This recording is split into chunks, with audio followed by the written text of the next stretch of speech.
Bonjour, bienvenue pour ce nouveau journal. Nous sommes le mercredi 1er mars. Voici les titres de cette édition. Le Vendée Globe s'invite au Salon de l'Agriculture à travers le Vendée Globe culinaire. Cette opération organisée à l'automne dernier à Port-Olona avait permis aux agriculteurs vendéens de promouvoir leurs produits avant le départ de la course à la voile. L'initiative a été reconduite au Salon de l'Agriculture en présence notamment de Vincent Rioux et de son sponsor PRB. La Joletière transformée en réserve d'eau, l'ancienne carrière de Mervan a longtemps été utilisée pour stocker des pneus et des gravats. Le site a été réhabilité, il a subi des travaux pour être transformé en lieu de stockage de l'eau. Une réserve supplémentaire alors que la Vendée doit faire face à une sécheresse importante. Et puis la circulation des trains va changer à partir du 2 juillet prochain dans la région. Les horaires des TER vont être simplifiés, les correspondances avec Paris améliorées. Une réorganisation qui va entraîner des changements dans certaines gares du département. Mais on commence d'abord ce journal avec la campagne présidentielle. Et l'information de ce mercredi, elle concerne François Fillon. Le candidat Les Républicains a annoncé à la mi-journée qu'il était convoqué le 15 mars prochain par les juges d'instruction en vue d'une éventuelle mise en examen dans l'enquête sur les emplois présumés fictifs de sa femme et de ses enfants. François Fillon a déclaré qu'il resterait candidat à la présidentielle, qu'il irait, je cite, jusqu'au bout, s'en remettant désormais au suffrage universel et au vote des Français. François Fillon maintient donc sa candidature à la présidentielle. Je vous propose d'écouter les réactions des principaux représentants politiques vendéens. Un candidat à la présidentielle qui vise les plus hautes fonctions de l'État doit être le garant des institutions de notre pays et de la République. Et que lorsque tous les jours on s'attaque à la justice et à la presse, on remet en cause ces institutions. Et je trouve ça assez dommageable. Le côté un peu amateur des Républicains à ce niveau-là, de ne pas avoir enquêté suffisamment sur leur candidat quand il se présentait, parce qu'il ne faut pas oublier que François Fillon s'est présenté comme le monsieur propre des Républicains. Il a attaqué très fort Sarkozy sur les mises en examen, les affaires, etc. Et là, c'est un peu l'histoire de l'arroseur arrosé. Rappelez-vous, il avait dit, un peu pour tacler Nicolas Sarkozy, d'ailleurs, qui peut imaginer le général de Gaulle mis en examen, et il avait dit, si moi je suis mis en examen, je ne concourrai pas à l'élection présidentielle. Et aujourd'hui, eh bien, on voit que non seulement il annonce lui-même qu'il y a de fortes chances qu'il soit mis en examen, mais qu'il continue. J'ai trouvé que sa déclaration permettait aux Français de voir qu'il était absolument inadmissible qu'on puisse, en France, dans une démocratie, pouvoir priver des électeurs d'avoir un représentant de la droite et de l'UDI. Donc j'ai trouvé qu'il était résistant et je pense qu'en tout cas, au niveau des Républicains, nous allons nous mobiliser pour pouvoir le faire gagner et il gagnera. Et de son côté, l'UDI a décidé de suspendre pour le moment sa participation à la campagne de François Fillon. Le parti centriste auquel appartient la sénatrice vendéenne Annick Billon avait décidé de soutenir le candidat de la droite. Un soutien qui sera débattu mardi prochain lors d'un comité exécutif de l'UDI. Et après cette annonce, François Fillon lui a repris sa campagne. Il était ce mercredi après-midi dans les allées du Salon de l'Agriculture. Un salon de l'agriculture important pour le monde agricole et agroalimentaire. Il attire plus de 600 000 visiteurs. Le Vendée Globe a d'ailleurs décidé cette année de s'y inviter à travers le Vendée Globe culinaire. Cette opération de promotion des produits vendéens avait été mise en place à l'automne dernier sur le village des Parades de Port-Olona. L'espace a donc été recréé porte de Versailles. Le skipper Vincent Rioux a même joué le rôle d'ambassadeur de l'agriculture vendéenne. Reportage Apolline Laurent. Nous sommes à des centaines de kilomètres de la mer, en plein cœur de Paris et de la plus célèbre ferme de France. Pourtant, le Vendée Globe est sur toutes les lèvres. À l'occasion de la journée de la Vendée, célébrée au Salon de l'Agriculture, l'opération Vendée Globe culinaire se clôture. La boucle est bouclée après avoir approché les éleveurs et les skippers pendant les 3 semaines du village du Vendée Globe en novembre dernier. Faire un temps de conclusion du Vendée Globe culinaire, même s'il y a encore quelques skippers en mer, eh bien c'est pour nous quelque chose de fort. cet investissement qu'on a mis là-dedans, eh bien, on n'a aucun regret, bien au contraire. Eh bien, on se met dans la perspective dans 4 ans, on sera au rendez-vous bien évidemment. Et ça, c'est notre responsabilité en tant que Chambre d'agriculture et aussi l'ensemble des partenaires d'avoir réussi cette association, et notamment avec Jean-Jacques Laurent, avec Vincent Rioux, qui ont été vraiment des fédérateurs là-dessus. Et justement, Jean-Jacques Laurent, président de PRB, et son skipper Vincent Rioux étaient présents pour l'occasion. L'un avait gracieusement offert un encart publicitaire sur le bateau pour promouvoir cette opération, et l'autre s'était prêté au jeu des cours de cuisine. Des expériences qu'ils ont beaucoup appréciées. De la mer à la terre, tous les métiers de la bouche ont été conviés sur le bateau à participer et à échanger. Et je crois que c'était important pour eux aussi, parce que le bâtiment est en crise, l'agriculture est en crise. Il est important, quand on peut fédérer ensemble, de faire des choses, de le faire. L'alimentation, c'est un des paramètres importants de la performance sur nos bateaux de course, donc c'est quelque chose d'essentiel. Et puis bon, moi en plus, je suis gourmet dans la vie, donc tout ce qui traite de l'alimentation, de la nourriture et de la bonne bouffe en général m'intéresse. Une association Mer et Terre qui s'est aussi retrouvée dans le jeu virtuel Regatta. Philippe Guigné, son fondateur, a tenu à créer un bateau aux couleurs du Vendée Globe culinaire pour soutenir les agriculteurs, le 5e le plus choisi par les joueurs. Il y en a 31 322 qui ont pris le bateau de soutien aux agriculteurs et qui l'ont revendiqué. Ils ont beaucoup partagé sur Facebook, Twitter, qu'eux, ils prenaient ce bateau pour soutenir cette profession. Et c'est un succès qui est génial. Devant le succès de cette opération, tous les acteurs espèrent se retrouver dans 4 ans pour le prochain Vendée Globe. En attendant, un nouveau départ s'annonce avec le lancement du Tour de France culinaire, digne successeur du Vendée Globe culinaire. Et puis en marge de ce salon de l'agriculture, le concours général agricole se poursuit. 6 nouvelles médailles viennent d'être attribuées à des Vendéens, dont 2 supplémentaires en or. Parmi les lauréats, les vergers du Galichet de la Boissière de Montaigu et Baptiste Rimbaud, ostréiculteur à Bouin. 2 producteurs de rhum arrangé du département et la distillerie Vrignot ont également été récompensés. Et puis 28 animaux du département ont également été distingués pour le moment dans les différents concours, principalement pour la race mouton vendéen. Ouvrons à présent le dossier de la ressource en eau dans le département. Vous le savez, la Vendée doit faire face à une situation de sécheresse importante. Malgré les précipitations de ces derniers jours, il a plu ces 6 derniers mois 2 fois moins qu'en temps normal. C'est le plus important déficit enregistré depuis 1959 dans notre département. Le comité de gestion de l'eau réuni en préfecture a donc décidé de prendre des mesures pour sécuriser la distribution d'eau potable. Si la situation ne s'améliore pas, l'arrosage des jardins ou le lavage des voitures pourrait être interdit. En attendant, la préfecture appelle chacun à ne pas gaspiller l'eau. Et c'est dans ce contexte que vient d'être aménagée une nouvelle réserve d'eau dans le département, près du barrage de Mervan, au sein de la carrière de la Joltière. Une carrière dont l'exploitation a cessé au début des années 2000. Elle a été comblée par des pneus et des gravats. Il y a 3 ans, le syndicat d'alimentation en eau potable de la forêt de Mervan a décidé d'acquérir le site. Son objectif, transformer la carrière en réserve d'eau.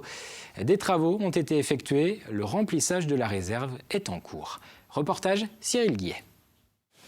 Depuis le 10 janvier, l'ancienne carrière de la Joltière, aujourd'hui transformée en réserve d'eau brute, se remplit à raison de 400 m3/h. Après un début d'hiver très sec, la nouvelle réserve arrive à point. C'est une volonté de Vendéo d'essayer de trouver sur le territoire vendéen, comme nous avons beaucoup d'eau de surface, toutes les possibilités pour stocker de l'eau. Donc les carrières, que ce soit ici dans le sud Vendée, que ce soit dans le reste du territoire du département, sont recherchées pour pouvoir faire du stockage d'hiver. Le syndicat intercommunal d'alimentation en eau potable de la forêt de Mervan a acheté le site en 2013. Aujourd'hui, le bassin est en cours de remplissage. L'eau est pompée dans le barrage de Mervan pour être ensuite relâchée dans la carrière. Cette eau sera stockée jusqu'à l'été pour être enfin redistribuée sur le département. L'eau est prise en amont du barrage de Mervan, à environ 50 mètres d'ici, par une pompe qui est posée sur un radeau. Et par une canalisation souterraine. Elle arrive donc, vous voyez le déversoir derrière moi. Nous pompons à l'heure actuelle 400 m3/h. Et quand nous ferons dans le sens inverse en été si besoin, ce sera d'une capacité de 750 m3/h, puisqu'on en aura plus besoin et plus rapidement. car cette installation est bel et bien là pour pallier à un éventuel manque d'eau potable pendant la saison estivale. La carrière plus le complexe hydraulique de Mervan, avec toutes les jonctions qui ont été réalisées par Vendéo depuis 2 ou 3 ans, permettent à l'usine de la Balingue d'envoyer de l'eau potable jusque dans le nord-ouest vendéen, jusqu'au barrage d'Apremont, à l'usine d'Apremont. Cette carrière, comblée en partie avec des pneus au début des années 2000, a été totalement nettoyée par l'ancien propriétaire du site. Les pneus mis hors d'eau forment aujourd'hui une digue de 350 mètres de long sur 46 de haut et ne peuvent plus nuire à la qualité de l'eau. En bref, quelques changements à noter en ce 1er mars. D'abord, les prix du gaz. Les tarifs réglementés repartent à la hausse, plus 2,63% en moyenne. En cause notamment la vague de froid du mois de janvier qui a entraîné une hausse des cours du gaz. Autre nouveauté, les médecins peuvent désormais prescrire des cours de sport sur ordonnance. Cela concerne les patients atteints d'une maladie chronique ou de longue durée comme le cancer ou le diabète. Le sport est reconnu, selon plusieurs études, pour améliorer le bien-être des malades, mais aussi favoriser la guérison. Enfin, attention si vous devez faire une demande ou un renouvellement de carte d'identité. Jusqu'à présent, il fallait se rendre à la mairie de sa commune, mais comme pour les passeports, il faut désormais faire numériser ses empreintes digitales. En Vendée, cette procédure se fera uniquement dans 19 mairies reparties sur l'ensemble du département. Et auparavant, chaque citoyen devra enregistrer sa demande sur Internet. C'était l'une des annonces de François Hollande après les attentats qui ont frappé notre pays. Le chef de l'État souhaitait favoriser l'engagement citoyen. Il existait déjà des possibilités d'effectuer des missions ponctuelles auprès des forces de l'ordre au sein de la réserve de la défense nationale, de la police ou de la gendarmerie. Et bien désormais, tous les citoyens de plus de 16 ans, quel que soit leur profil, pourront s'engager au sein d'une réserve civique. Elle va réunir les dispositifs déjà existants et s'ouvrir sur des sujets comme l'environnement, le sport, la culture ou la solidarité. Je vous propose d'écouter les explications du préfet de la Vendée. La réserve civique va englober l'ensemble de ces réserves, c'est-à-dire des viviers de bénévoles qui sont déjà engagés ou qui pensent à s'engager en leur donnant un cadre juridique qui est fixé par la loi et en surtout leur permettant d'accéder à une organisation d'information. Qui peut faire quoi, à quel endroit, à quelles conditions, avec quel type de formation, quel type d'encadrement, où sont les besoins. Parce que nous avons aujourd'hui en Vendée de nombreux bénévoles qui sont déjà engagés, mais nous continuons à avoir beaucoup de gens qui souhaitent s'engager, que ce soit dans les domaines de la sécurité, de l'insertion, de la protection de la biodiversité. Et cet engagement au sein de la réserve civique se fera à travers des missions ponctuelles et bénévoles. Parlons à présent de transport avec le trafic SNCF qui va évoluer dans 4 mois. Le 2 juillet prochain, la circulation des trains dans la région des Pays de la Loire va être quelque peu modifiée avec la mise en place du cadencement des trains. L'objectif, c'est de simplifier les grilles horaires, mais aussi d'améliorer les correspondances, notamment vers Paris. Le Conseil régional espère ainsi rendre plus attractif le train, mais cela va avoir des conséquences dans la plupart des gares du département. Les explications de Grégoire de Châtillon. Chez nous, en Vendée, à l'image du territoire régional, les 4 lignes qui traversent notre département sont concernées.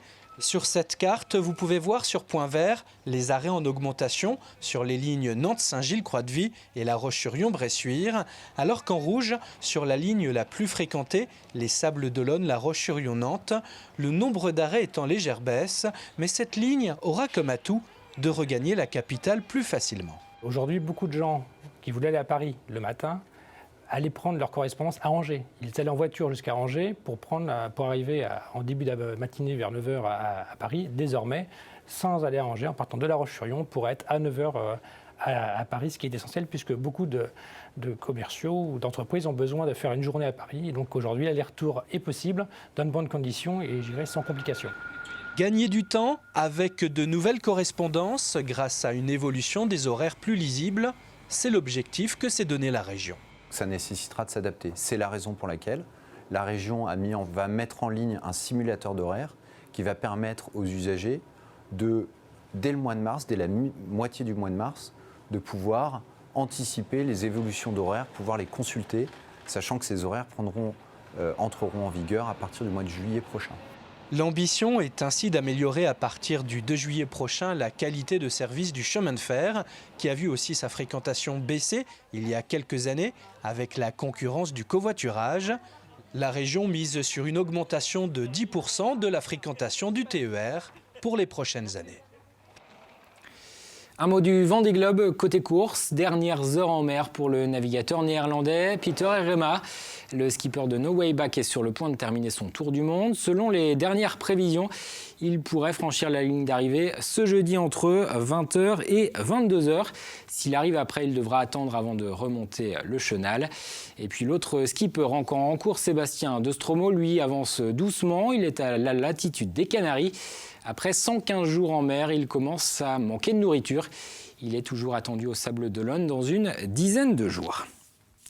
Parlons de cinéma. Le Marais breton accueille actuellement une équipe de tournage. Le réalisateur Éric Dick a décidé de consacrer un film à une histoire méconnue, celle d'un Indien Sioux de la troupe de cirque de Buffalo Bill, oublié en Vendée après une représentation à La Roche-sur-Yon. C'était au début du XXe siècle. Éric Dick a fait de cette anecdote le point de départ de son film, qui évoque les différences culturelles et l'identité locale. Un long métrage dans lequel joue le marin et acteur vendéen Dominique Leborgne. Alix Lanos est allé sur le tournage du film. Il y a deux choses qui m'embêtent pour le moment, ces chaussures à boucles. Toi, tes baskets, poil, ça m'énerve ça. Est-ce qu'on a une paire de sabots? Chaque détail compte et tout doit avoir l'air d'époque. L'époque 1900, durant laquelle se déroule l'histoire du film Featherman, le nom du héros du nouveau long métrage d'Éric Dick. Featherman, un Indien Sioux Dakota, membre de la troupe du cirque de Buffalo Bill, abandonné pendant la tournée après une chute de cheval. Il n'a pas l'origine américaine parce qu'il est indien, donc on ne peut pas le rapatrier. Et on essaye de courir après le cirque pour essayer de le réintégrer. Mais pendant ce temps-là, on le place dans une famille d'accueil de la région. Et alors là, toute l'aventure commence avec le choc des cultures, le choc des religions. Donc c'est un film vraiment d'actualité qui est extrêmement intéressant à traiter de nos jours. Et il va se passer des tas de choses dans ces familles rurales, maraîchines, du bocage, de la ville. Donc voilà cette belle histoire que l'on raconte. Au lieu de dire je m'amuse, ça veut dire je travaille. D'accord ? C'est le premier jour de tournage pour Dominique Leborgne, qui après avoir joué son propre rôle de marin-pêcheur dans le film Tempête, va pour la première fois interpréter un personnage. Ouais, il y a du jeu, il y a vraiment un texte, une ambiance, un rôle à jouer, vraiment de la place, de se mettre dans la peau de quelqu'un d'autre. Donc ouais, j'attends, je suis heureux de le faire, quoi. J'invite tous ceux qui sont prêts à rentrer dans la salle. Pour la scène du jour, le réalisateur a reconstitué un piano-bar. Alors on remplit les verres, on installe les lumières et pour les figurants, on répète la mécanique. Vous pouvez même, vu qu'il faut que j'ai toujours du monde, tricher en suivant un peu la caméra. Pour beaucoup, l'expérience est une première. Pas pour Éric Dick, qui signe là son 3e long métrage. Un film qui devrait sortir sur les écrans courant 2018. Action!